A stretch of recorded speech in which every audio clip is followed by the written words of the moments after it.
হবে চল ঘুরতে যাবি তো নাকি? অফ কোর্স যাব। চল চল চল তাড়াতাড়ি চলো হ্যাপি সরস্বতী পূজা।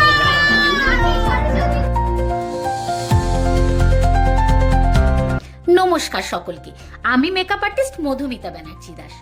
আজকে নিয়ে চলে এসেছি তোমাদের কাছে সরস্বতী পুজোর দিনটা কি কি করলাম। আশা করছি ঠাকুর আনতে যাওয়ার ভিডিওটা তোমাদের সকলেরই দেখা হয়ে গেছে।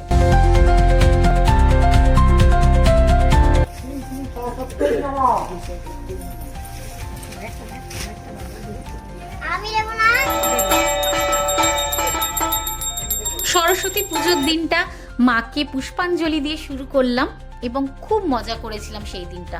সঙ্গে ছিল 23শে জানুয়ারি, তাই সেই দিনটা আমরা নেতাজির জন্মদিনও পালন করেছিলাম।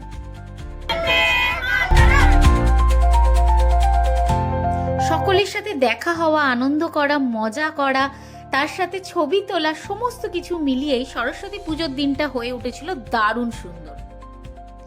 যেহেতু সেদিনকে বিয়ের ডেট ছিল, তাই রিয়েল ব্রাইডের সাজতে আসার কথা ছিল দুপুর 3টের সময়, তাই তাড়াতাড়ি করে ভাবলাম যে খেতে বসে পড়ি। তারপরে হঠাৎ করে খেতে বসে ফোন আসে ব্রাইডের যে সরস্বতী পুজো উপলক্ষে ওদের আজকে বিয়ের সমস্ত রিচুয়ালসে একটু দেরি হচ্ছে। তাই হঠাৎ করে প্ল্যান করে ফেললাম যে তাহলে সময় যেহেতু হাতে আছে, তাহলে বেরিয়ে পড়ি আরেকটু ঠাকুর দেখতে, এখানে তো মজা অনেক হলো।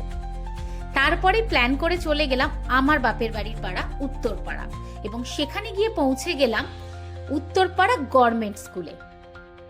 সত্যি ভীষণ সুন্দর এবারের গভর্নমেন্ট স্কুলের পুজোটা হয়েছিল। এক্সিবিশন, ঠাকুর, ওখানে বিভিন্ন ধরনের খাবারের কাউন্টার, সমস্ত কিছু মিলিয়ে একদম স্কুলটা ভরে উঠেছিল আনন্দে। এবং প্রত্যেকের এত সুন্দর ড্রয়িং। বলে রাখি, আমার এক পরিচিত খুব বাচ্চা একটি ছেলে, ক্লাস 10-এ পড়ে, দেবরাজ, তার এই প্রতিটি আঁকা দারুণ সুন্দর ছিল। তারপরেই চলে আসি আমাদের বহু পুরনো বালির ফেমাস জলের ঠাকুর, সেটা দেখেই বাড়ির পথে রওনা। এর মধ্যেই তড়িঘড়ি করে চলে এলো আমাদের রিয়েল ব্রাইড। ভালো লাগলে লাইক, কমেন্ট, শেয়ার করতে কিন্তু ভুলো না।